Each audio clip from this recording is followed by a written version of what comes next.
para entender mejor lo que hemos estado viendo en Levítico, como empezamos a ver en Éxodo, acerca del tabernáculo, algo que es muy importante es recordar que el tabernáculo y posteriormente el templo, así como la Biblia lo traza en cuanto a espacios, dimensiones, qué es lo que hay ahí de mobiliario, de utensilios, altar, el mismo sacerdocio y todos los materiales involucrados en eso, realmente en conjunto nos hacen un mapa, un croquis para poder llegar a Dios. Pero realmente en eso no es nada más que como en un centro comercial que ves un croquis y una flecha que dice usted está aquí.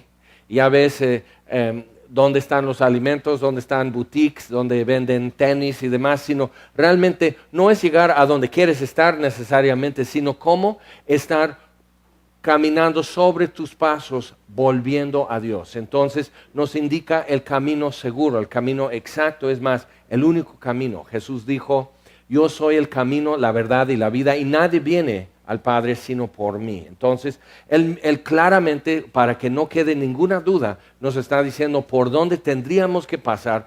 Y si te das cuenta, cuando vas regresando, reconoces tus pisadas, de las huellas que dejaste huyéndote y apartándote de Dios. Entonces, eso es lo que vamos a ver un poco más hoy en Levítico 24 acerca de eso. Acuérdate que cuando entraban era un rectángulo, el tabernáculo y después el templo también un rectángulo dividido en dos partes. La primera parte era más grande, más larga, y era el lugar santo, y adentro de eso, después del velo, el lugar santísimo, y fuera de toda esa estructura, una cerca que precisamente ya te advertía que estás en una zona que es diferente. A partir de pasar esta cerca, ya estás pensando diferente, actuando diferente, hablando diferente, y todo eso es el recinto sagrado, y es para concientizar. ¿Por qué? Porque nuestra vida, la vida humana, está llena de distracciones. Miles de cosas nos bombardean nuestro pensamiento, nuestro recuerdo, nuestros anhelos siempre están suspirando en el oído, diciendo, ¿quieres esto? ¿Te hace falta? Y entonces todas estas, que realmente son finalmente distracciones, necesitamos de momento que Dios nos reubique y que nos oriente. Y para eso, realmente el tabernáculo, si te das cuenta, a pesar de usar muchas fibras y textiles y materiales y colores y todo eso, era un lugar muy austero en cuanto a, no había donde sentarse, no había alfombra para los pies, no había cuadros en las paredes como para decir, mira, esto es Abraham, Isaac y Jacob, o algo así. No era una vivienda en sí, sino es un punto en donde tú puedes volver sobre tus pasos y encontrar el camino cierto y único a Dios. Entonces, Levítico 24 nos va a hablar de dos artículos, dos elementos que están en el lugar santo. Y dice, habló Jehová a Moisés diciendo, manda a los hijos de Israel que te traigan para el alumbrado aceite puro de olivas machacadas, para hacer arder las lámparas continuamente.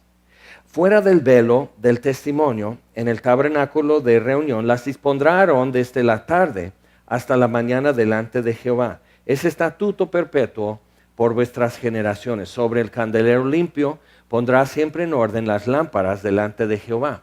Entonces era un candelero con 7 brazos y realmente esos servían como depósito de aceite y las lámparas encima de cada brazo ya con la mecha y poder encender y tener luz así. Pero era importante que 7 brazos, era importante que aceite, no otro combustible, y todo eso tenía su significado. Acuérdate, si el tabernáculo lo hemos de ver como un mapa para saber por dónde caminamos sobre nuestros pasos volviendo a Dios, tenemos que entender. Y también es cuestión de punto de vista, porque mucho de lo que nosotros hacemos es desde nosotros, arquitecturalmente. Si tú subes las pirámides, de repente te das cuenta que hicieron a propósito los constructores los escalones en una dimensión que te hace sentir como niño subiendo la pirámide. No era que los antiguos eran más altos que nosotros, si es más bien eran más bajitos de estatura, pero era a propósito para que desde tu perspectiva te afectara de alguna manera. Y así hay muchos.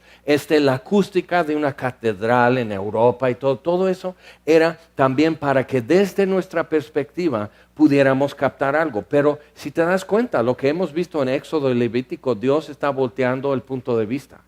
Y nos está mostrando desde su punto de vista también el mismo camino para llegar a Él, pero desde su punto de vista.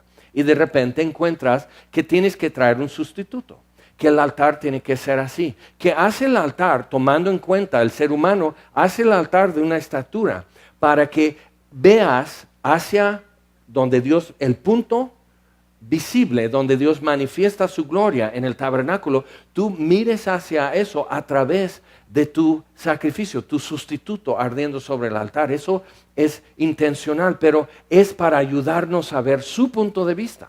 No nada más apachurrarnos o asombrarnos de dimensiones o tamaños o hacernos sentir vulnerables o débiles o necesitados, sino realmente hacernos ver lo que Dios ve. Y entonces si te das cuenta, qué diferente es eso a todo lo demás que tú puedes ver en una filosofía o religión. Entonces, por un lado está la lámpara, el candelero entrando. Entonces, en un espacio no muy grande, pero entraba un solo hombre. Y cuando era el día de expiación, que ya hemos visto, entraba al lugar santísimo. Pero un solo hombre entraba a arreglar, cargar de aceite el candelero, arreglar las lámparas y que brillara bien. Cada tarde al anochecer, ese candelero tiene que estar con nuevo aceite y poder brillar toda la noche hasta la siguiente tarde. Y de este lado, una mesa con un estante, por decir, y 12 panes. Y eso es lo que vamos a ver hoy también.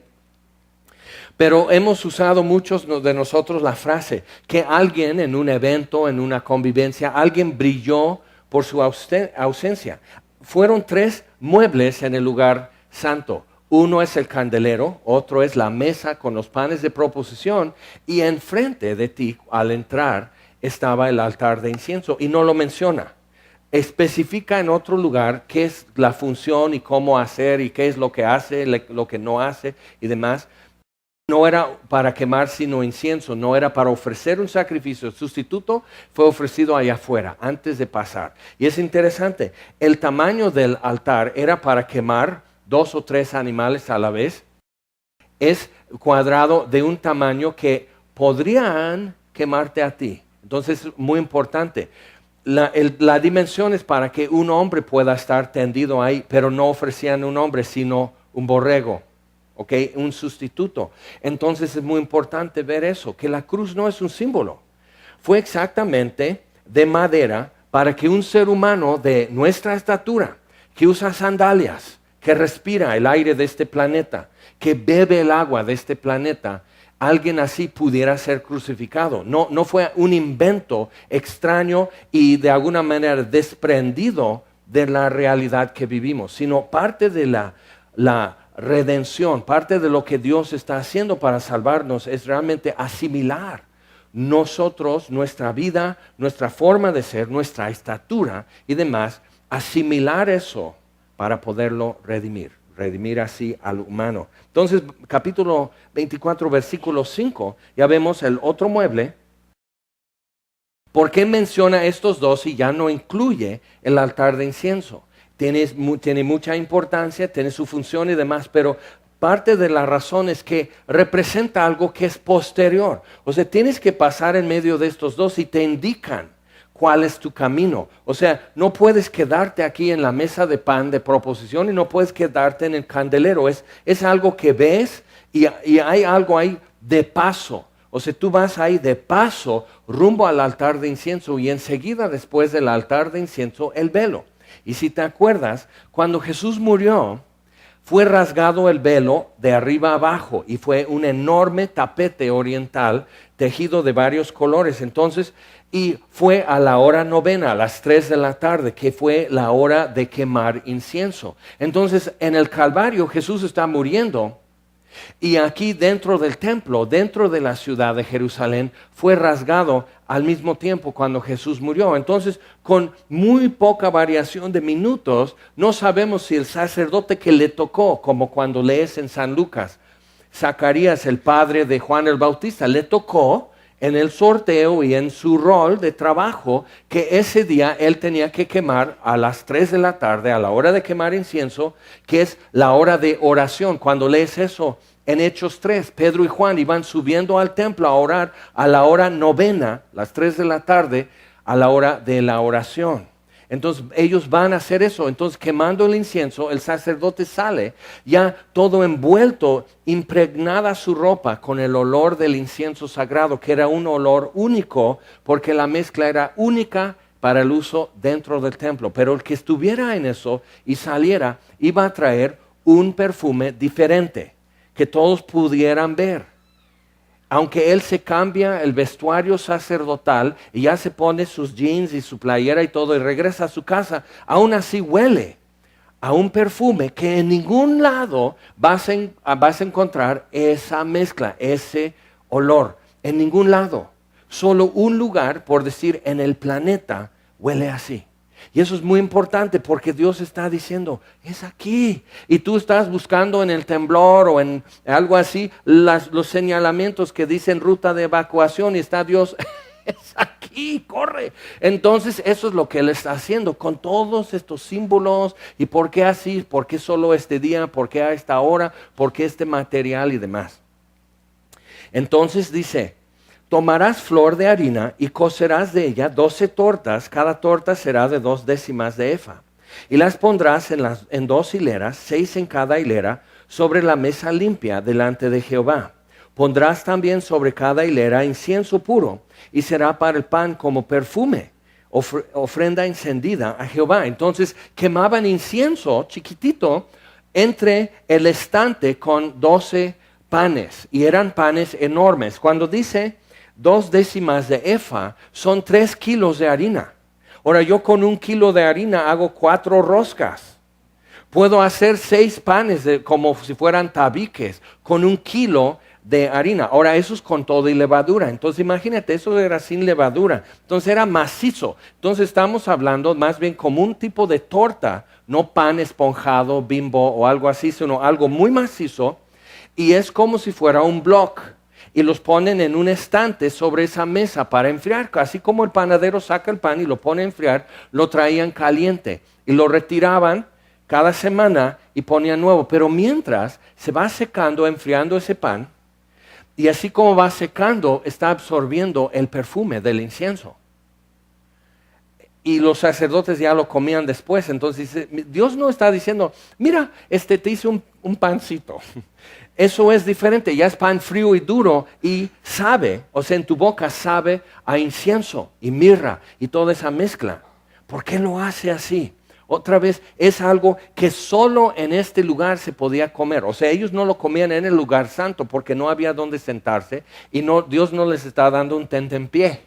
¿Okay? Entonces lo comían fuera, pero dentro del recinto sagrado y vestidos todavía de sacerdote y comían. Pero dices, oye, pero esto es pan horrible, es pan duro, es pan seco y sabe a mirra, incienso y todo, sabe a perfume. Y Dios dice, exacto, comerás otra cosa después, lo que yo te estoy dando es un mensaje, otra vez es una pista para poder seguir. Todo esto del tabernáculo no es el destino, es el mapa. O sea, si tú pudieras encontrar un pergamino que tiene una X y dice, aquí está el tesoro de Moctezuma, el mapa no es el destino, es para llegar al tesoro que está escondido, ¿de acuerdo? Y el tabernáculo no era el destino, era para llegar al destino. ¿Por qué David dice en su demanda que pone delante de Dios, Salmo 27, una cosa he demandado a Jehová? Él había pedido muchas cosas, él había recibido casi todas sus peticiones concedidas. Pero dice, una cosa he demandado, o sea, si no me vuelves a dar nada, si nunca más me haces caso a mis peticiones, Dios, esto sí, me aferro, insisto. ¿Y qué es lo que pide? Que crezca 2 centímetros, que baje de peso, que acabes con mis enemigos. David tenía enemigos. Dice, que habite yo en la casa de Jehová todos los días de mi vida. ¿Para qué? Porque qué padre está aquí. No, sino para poder inquirir en su templo y contemplar su hermosura. Pero ¿qué veías al entrar? ¿Veis un candelero y una mesa con panes de proposición y lo que brilla por su ausencia, el altar de incienso que representa nuestras oraciones? Y detrás de eso, enseguida, el velo, que fue rasgado arriba abajo. Entonces imagínate, en el momento que muere Jesús y es rasgado el velo, un sacerdote, sabemos que no fue Caifás, porque Caifás estaba junto a la cruz burlándose de Jesús.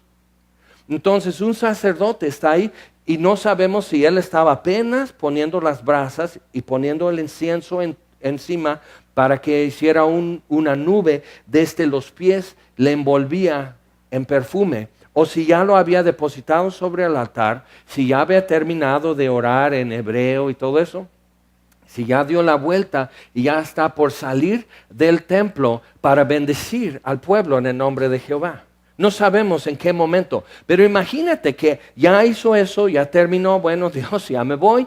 Entonces se va saliendo y detrás de él se oye eso. Y acuérdate que en ese momento tembló la tierra cuando Jesús murió. Entonces está temblando la tierra, se oye un ruido del velo, que es un enorme tapete que se está rajando así de arriba abajo y se voltea, y una luz que tus ojos no están hechos para poder ver y captar esa luz sin lastimarse. Pablo ve a Jesús en el camino a Damasco y quedó ciego por la gloria que él vio. Entonces, así, pero el camino ya está abierto. El último paso ya se terminó. Ahora nada más tenemos que volver sobre nuestros pasos para entrar.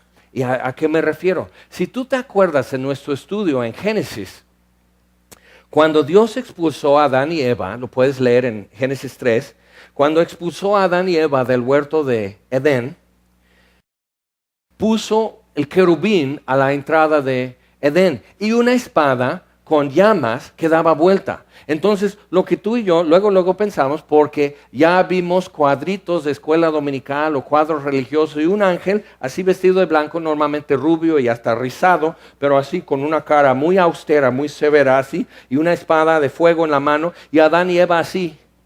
¿Ok? Sí lo has visto. Ok. Dios dijo por qué los expulsaba. Ya me cayeron mal. Estoy bien enojado, lárguense, pero sáquense. No, eso no es lo que hizo. Dice, para que no coma del fruto del árbol de vida y viva para siempre. Eso es misericordia. ¿Por qué? Imagínate a ti, no a mí, no quiero que me veas en tal condición. Imagínate en 10,000 años más, porque no todos los días vences la envidia. No todos los días vences el rencor. No todos los días vences la codicia. Imagínate las estrías y los estragos del pecado en ti en 10,000 años. Vas a ser un monstruo, vas a ser un espanto. Y Dios está diciendo, no. Yo les voy a dar los años que necesita un ser humano realmente para captar, reaccionar y empezar a caminar sobre sus pasos rumbo a mí. ¿Te acuerdas lo que dice en Génesis acerca de Abel? Dice que Abel, su sacrificio fue acepto ante Dios. Dice que en Hebreos 11, dice que el sacrificio de Abel fue acepto de parte de Dios porque ofreció por fe. Ahora, eso quiere decir que el querubín no se ve como un humano. Lo puedes ver, la descripción de los querubines, eran 4. Los querubines en Ezequiel capítulo 1 y también en Apocalipsis, Juan ve los querubines. Y son seres angelicales, pero no con forma humana. Y su trabajo son los que cargan y son los guardianes del trono de Dios. Y Ezequiel los ve así y ellos están cargando un trono y sentado en el trono uno que Ezequiel cuando lo ve cae postrado. Pero está lleno de asombro y hasta terror cuando ve los querubines. Entonces, ¿qué quiere decir cuando Dios pone el querubín? Solo hay 4. Y cuando Dios pone eso a la entrada de Edén, lo que está diciendo es que Dios está acampando a la entrada de Edén. Hay una espada que da vuelta alrededor del árbol de vida, no alrededor de Edén, alrededor del árbol de vida, para que no vivan siempre y sigan en su corrupción los seres humanos, sino que tengan que reconocer. Entonces, Abel aprendió de alguien a traer un cordero y ofrecerlo. Y en el Antiguo Testamento hay algunas ocasiones en que Dios recibe la ofrenda con fuego y se quema espontáneamente en señal de que Dios está recibiendo, que probablemente es lo que pasó con Abel, y por eso se supo que aceptó la ofrenda de Abel, mas no la de Caín. Caín no trajo basura a Dios, pero no fue acepto, porque lo que él trajo fue de gratitud, mas no un sustituto, no trajo un sustituto. Y parte de eso es reconocer, yo de mis recursos nunca voy a poder traer ante Dios, por bueno que sea, algo que sirva. Tiene que ser una vida por la mía. No puede ser algo ya muerto, como frutos de la tierra. No puedo traer algo muerto que pueda ser mi sustituto. Entonces, está trayendo eso, pero mira lo que está pasando. Milenios después, Jesús cuenta una parábola. Ya la conoces, se llama el hijo pródigo. Y en esa historia, el hijo pide su herencia y se va, y gasta todo, y desperdicia todo, y queda en miseria, y queda arrimado trabajando con un habitante de la tierra extranjera donde fue a vivir, y ya no tiene nada, y hay hambruna, y está cuidando cerdos, y tan hambriento está que quiere comer el alimento de los cerdos. Y para los judíos entonces este muchacho ya tocó fondo. Y en ese momento dice, cuando llegó al fin de sí mismo, dijo, ¿qué hago aquí?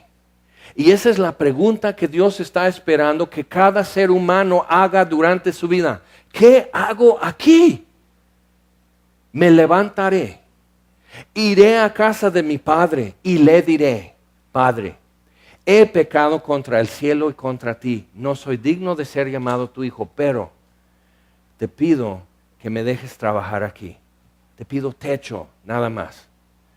Entonces, y eso Dios acampado en su trono, y los querubines, y es gloria y majestad, pero acampado. El Edén fue creado para el hombre, para Dios tener así un lugar fijo, específico, en donde la presencia y gloria específica que un hombre limitado, mortal como nosotros, o inmortal como Adán. Pero no obstante, solo vemos lo que está enfrente. Dios hace un lugar donde su gloria específica y su presencia específica pueda tratar con el hombre, donde el hombre puede oír a Dios que ya viene acercando, y Adán y Eva se escondieron. Entonces donde el hombre pueda decir, ya llegó. Y tú y yo vivimos esa realidad en parte todavía. Y nos reunimos y algo diferente sucede aquí que en tu cocina o en tu trabajo, algo diferente cuando nos reunimos, y eso nos lleva a la mesa con los panes. ¿Qué es lo que está sucediendo? ¿Qué representan estos panes?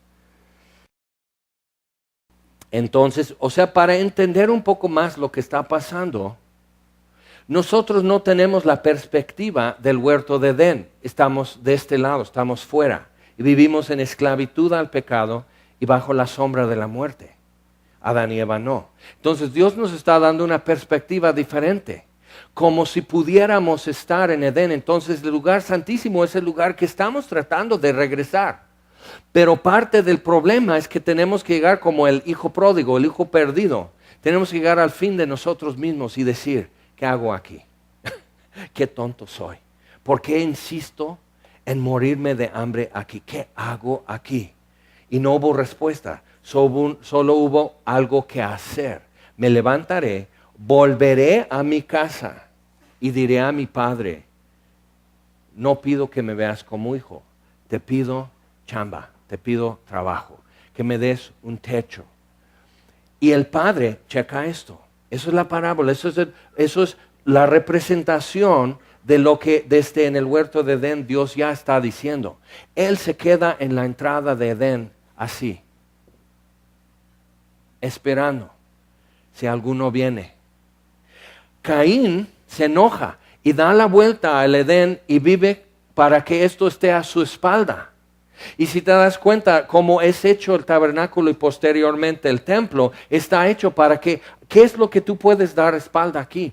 Tienes que entrar y frente a ti un altar de bronce que está diciendo, hay que arreglar cuentas aquí, hay que ver eso, tú tienes que presentar, tú tienes que decir, alguien está en mi lugar muerto, mi sustituto. Y ya ahora sí das vuelta y ya vas acercándote al lugar santísimo. Y igual, ellos no podían nomás decir, a ver, Abel, a ver, Caín, como niños, los hijos de Adán, no podía decir, mira, te voy a mostrar el lugar donde antes vivíamos, bueno, donde tu papá vivía y tu mamá. Antes que la regáramos, antes que rebeláramos contra Dios, antes que quedáramos con miedo en la sombra de la muerte, vivíamos aquí, no lo podían hacer, tenían que llegar a Dios primero. No había ventanas, no había chimeneas. Santa Claus no podía llegar al lugar santísimo. La única entrada era por el velo. Y cuando Jesús murió, fue abierto. Eso es muy importante captar. ¿Quién es Jesús y qué vino a hacer? Entonces, acerca de la luz y acerca de esto del pan, ¿qué es lo que representa? Los panes de proposición no eran el maná, que es el sustento y que no solo por pan vivirá el hombre, sino toda palabra que sale de la boca de Dios. Es lo que Dios dice. Es mayor sustento que lo que yo puedo comer. Pero no es ese pan, no es el maná. Es el pan de proposición y proposición en hebreo es su rostro. Es el pan de su rostro. ¿Qué es lo que Dios dijo a Adán cuando estaba diciendo, ¿saben qué? Voy a reestructurar todo, ya no va a ser como antes, Adán. Tú estabas cuidando este huerto y sí tenías que trabajar, pero no era con el sudor de tu rostro para comer.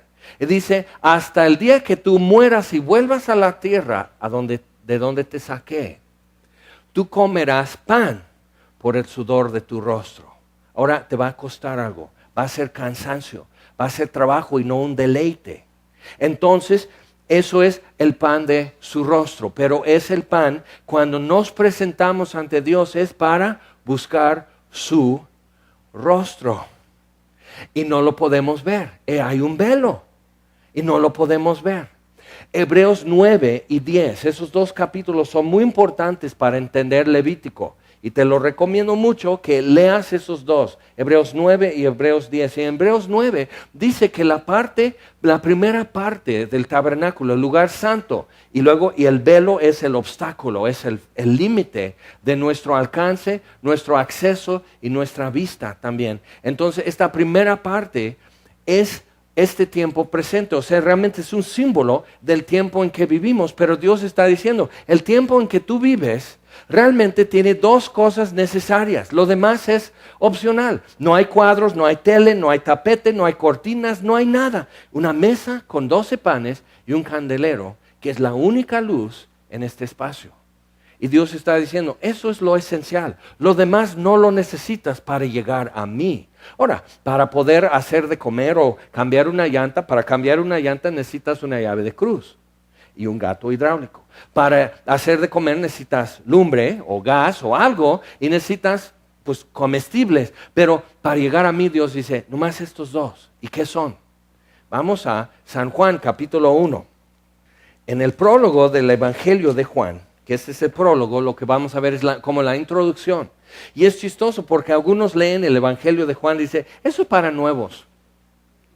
Yo he leído, he meditado, he estudiado y he enseñado en el Evangelio de Juan durante más de 30 años. Y cada vez que paso, veo a Jesús de nuevo y de una manera o a un nivel o en un sazón que no lo había conocido antes.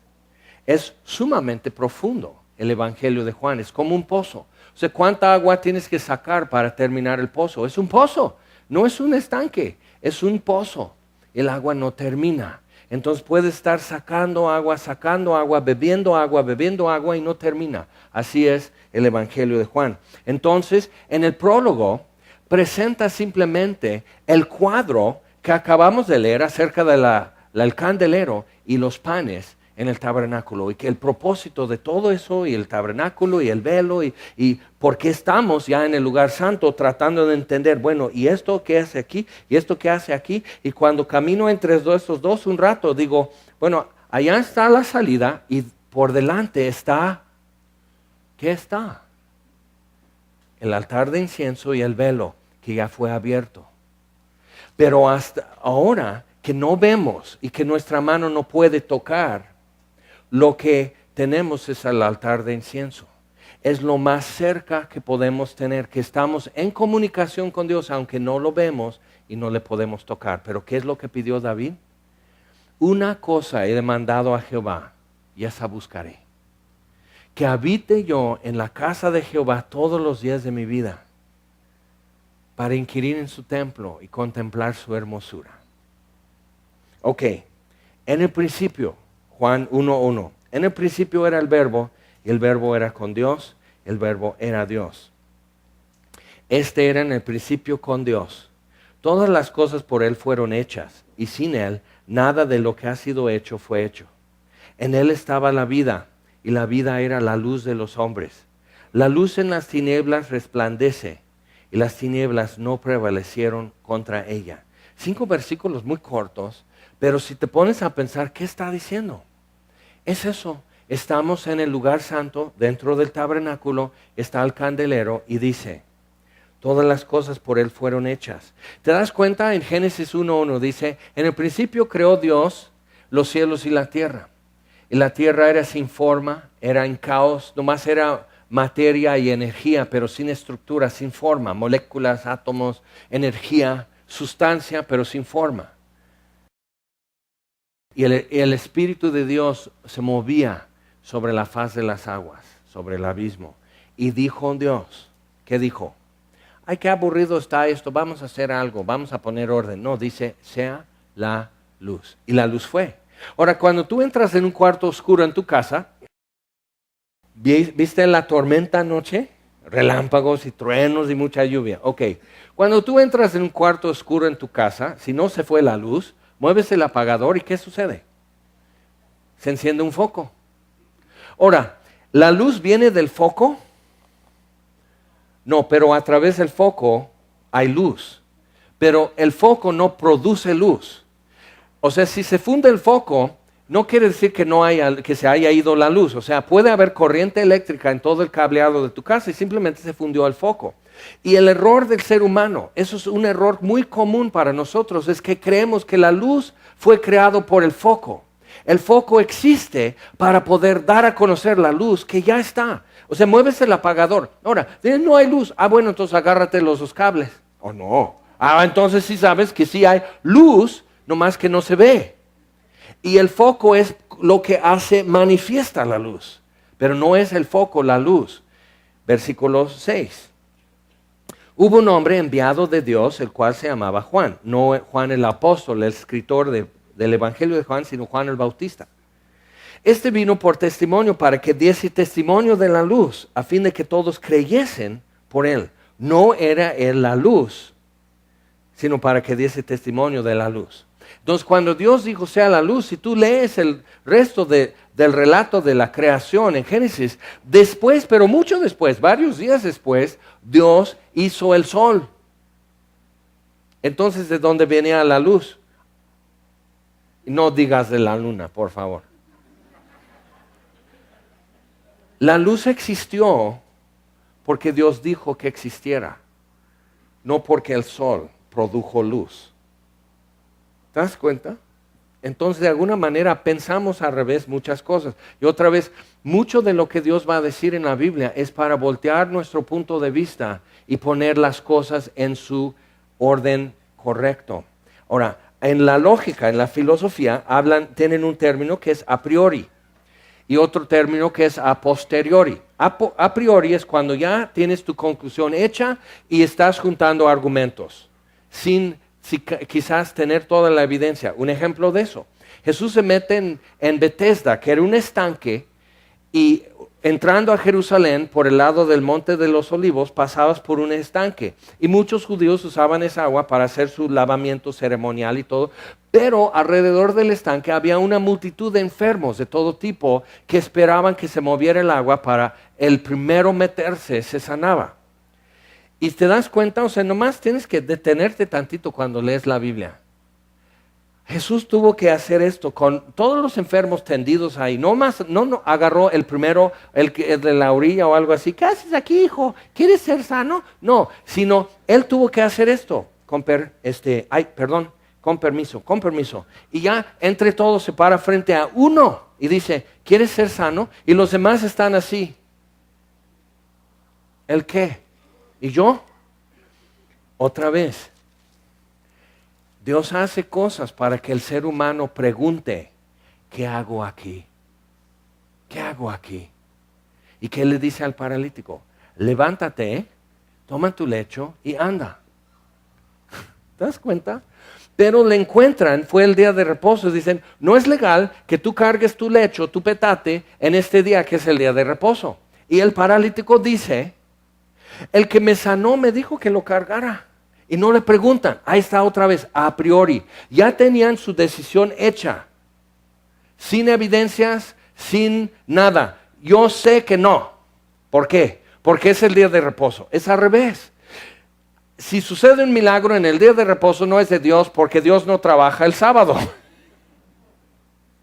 Y Jesús dice, mi Padre hasta ahora trabaja y yo también trabajo. Eso fue su respuesta de Jesús. ¿Por qué?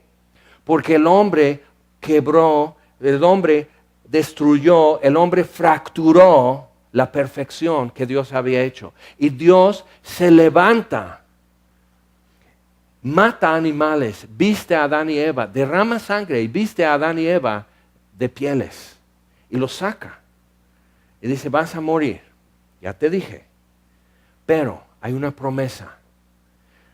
Yo me encargo de destruir esto. Primera de Juan 3:8. Para esto apareció el Hijo del Hombre, para destruir las obras de Satanás. Entonces Dios dice, yo me encargo, váyanse. ¿Y qué hace Dios? No dice, dile al querubín que azote la puerta. ¡Puf! Así un puerto totota así de fierro, así que suene como calabozo y Adán y Eva. ¡Ay! Se enojó. No. La puerta está abierta, pero Dios está en la puerta. ¿Qué sucede cuando el hijo pródigo viene de regreso? ¿Qué hago aquí? Me levantaré, iré a la casa de mi padre, tengo que caminar sobre mis pasos y recogerlos y decir, esto fue error, esto fue un error, esto estuvo mal hecho, ay, cómo fui tonto. Y tienes que ir recogiendo tus pasos y regresar al lugar de donde saliste, muy campante, muy creído y muy sabio en tu propia opinión, como Adán y Eva. Y llegar al que le diste en la espalda. Y no hacer como Caín y dar toda la vuelta y decir, yo voy a ver aquí, yo voy a ver el nuevo amanecer y Dios a la espalda que no me moleste, que no me esté interrumpiendo. No, sino aquí y decir, pero ¿qué sucede? El hijo pródigo no llega así y está... Oigo tele, creo que sí están en casa. Papá, no. El padre, ¿qué hace? Lo ve lejos. ¿Qué quiere decir? Que el padre está en la puerta de su casa así. Y fue mucho tiempo, pero se está asomando.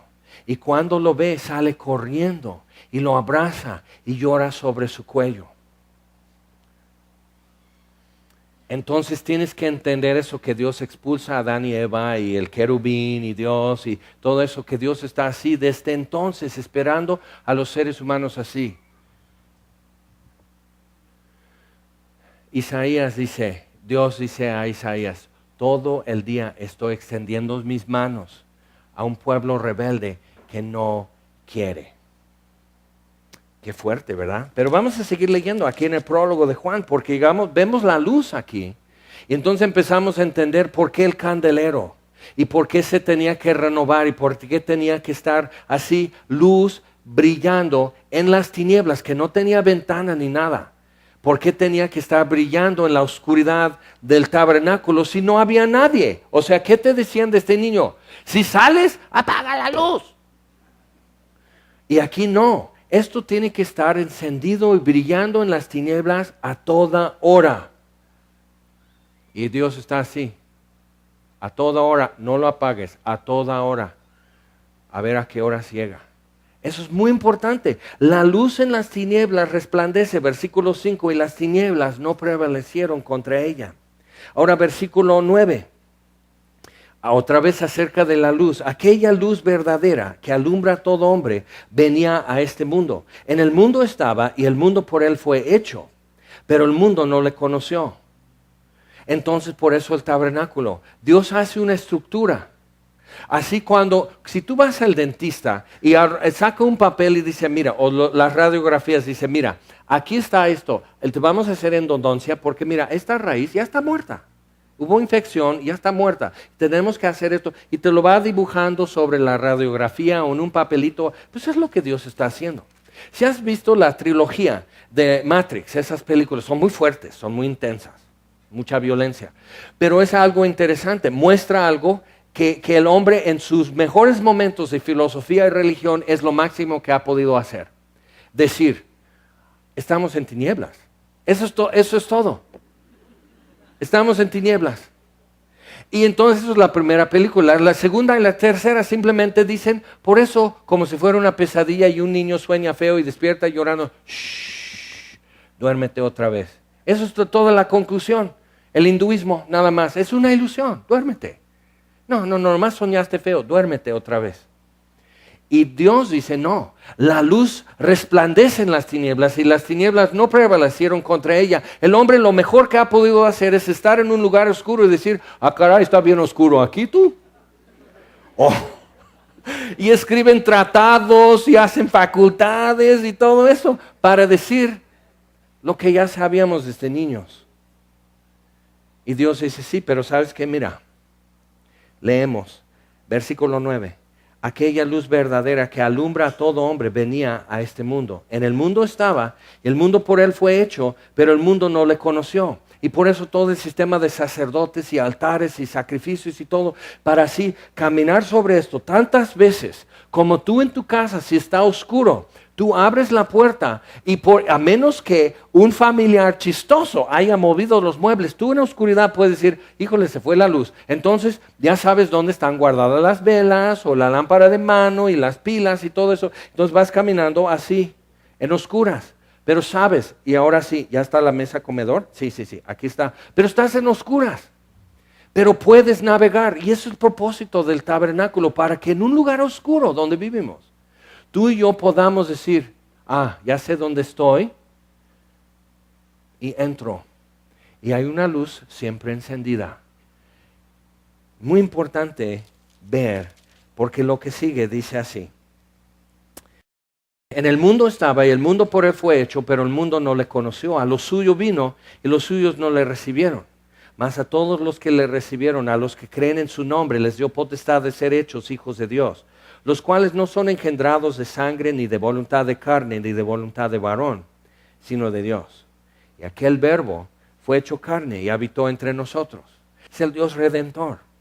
Es distinto a todo lo que hemos oído, lo que el mundo ha creado y buscado, inventado, ideado y demás. Es distinto. Porque ninguna religión o filosofía presenta a un Dios que busca al ser humano solo para hacerle bien. No pide ni recibe de nosotros nada. Es muy importante darnos cuenta. Entonces aquel verbo fue hecho carne, habitó entre nosotros y vimos su gloria. Gloria como del unigénito del Padre, lleno de gracia y verdad. Ahora, ¿te acuerdas lo que dije de a priori? Y aparece que estamos leyendo el menú en un restaurante italiano, ¿verdad? A priori, a posteriori, Alfredo, Linguini y demás. Pero a posteriori es después de ver todo, sacas tu conclusión. Ahora, algo interesante con eso es la confesión de Pedro. Cuando Jesús dice, bueno, los hombres, ¿quién dice que soy? No, pues algunos que Jeremías, otros que Juan el Bautista resucitó, otros dicen que algún otro profeta o Elías. ¿No? ¿Y ustedes qué dicen? Y Pedro dice, tú eres el Cristo, tú eres el Hijo del Dios viviente. ¿Y qué dice Jesús? Ay, Pedro, ¿cómo lo adivinaste? No lo adivinó. Dice, bienaventurado eres Simón, hijo de Jonás, porque carne y sangre no te revelaron esto, sino mi Padre que está en los cielos. Hay otra forma de recibir evidencia, aparte de tus 5 sentidos, que empieza a corroborar y confirmar lo que tus 5 sentidos han dicho. Por eso el tabernáculo no era el destino, es el mapa nada más para llegar al destino.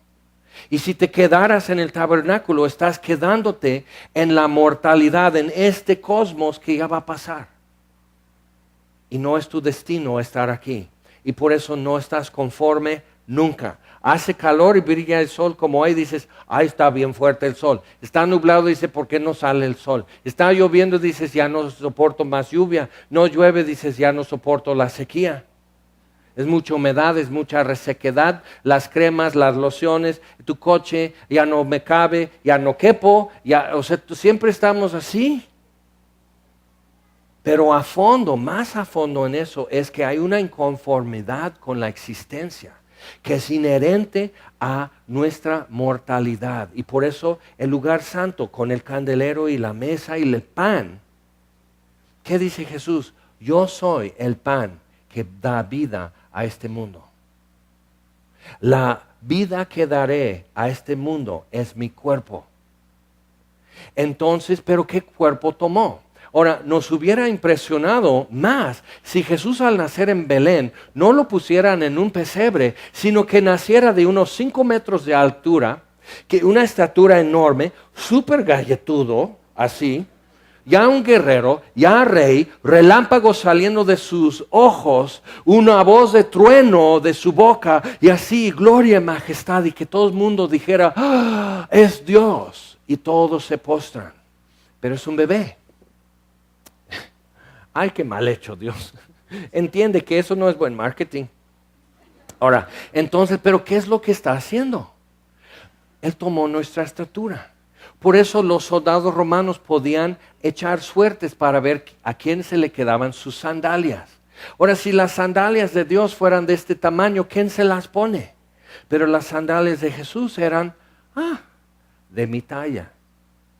La cuchara que usaría Jesús, mi mano puede tomar eso. Yo podía comer de su plato, beber de su vaso, se podían recostar alrededor de la mesa y Juan, al recostarse en el seno de Jesús, no se perdía, porque medían igual de estatura.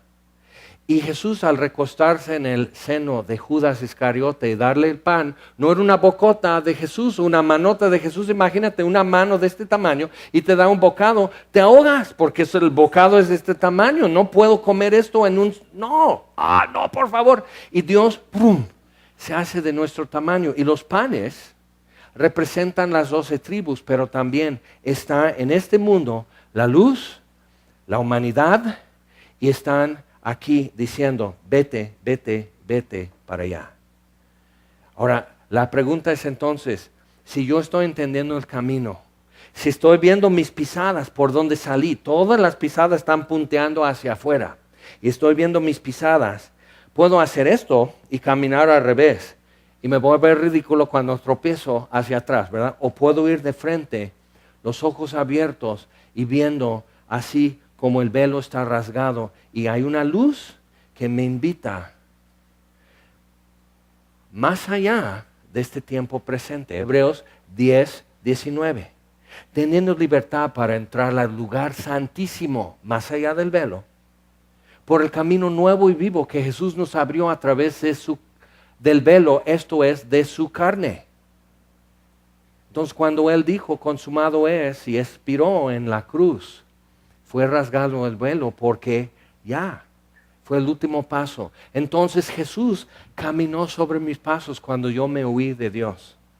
Y cuando tú te huiste de Dios, caminó sobre tus pasos. Así como el pastor deja sus 99 y va, ¿y qué es lo que hace? Va siguiendo las pisadas de la ovejita, bien confiada, y va siguiendo sus pisadas. Y dice, por aquí pasó la oveja. Mira, veo un poco de lana aquí en este arbusto. Aquí están las huellas. Y la alcanza y alegremente la trae de regreso. El padre, ¿a dónde se estaba asomando cuando esperaba a su hijo perdido, el hijo pródigo? Él está mirando el camino por donde se fue.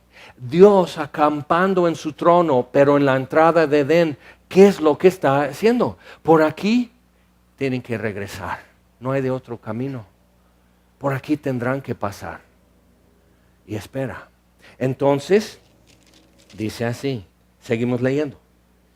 Versículo 15. Juan dio testimonio de él y clamó diciendo, este es de quien yo decía, el que viene después de mí es antes de mí porque era primero que yo. Porque de su plenitud tomamos todos y gracia sobre gracia. De momento encontramos un perfume extraño, que solo existe ese perfume en un lugar en el planeta. Pero yo lo traigo. Entonces alguien puede decir, ¿qué es eso?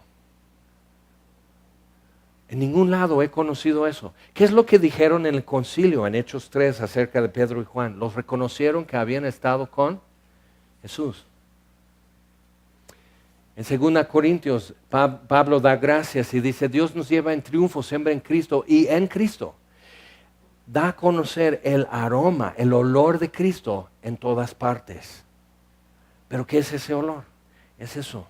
La mezcla de ese perfume sagrado con el sabor del pan. Aquel verbo fue hecho carne y habitó entre nosotros.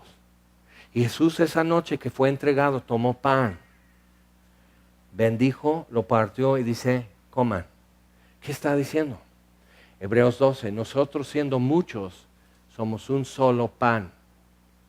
Interesante, pero tiene un sabor diferente. Que en ningún lado vas a encontrar ese sabor porque es el sabor que deja el incienso. Quiere decir que este pan estuvo delante de Dios.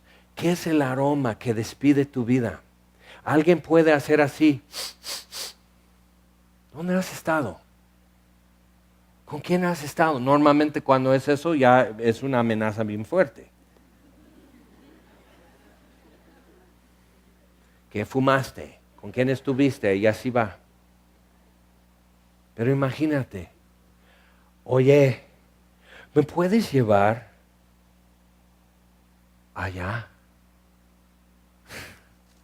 ¿Qué sería que alguien nos dijera, ¿me puedes llevar a ver una luz que en este mundo nadie la puede ver?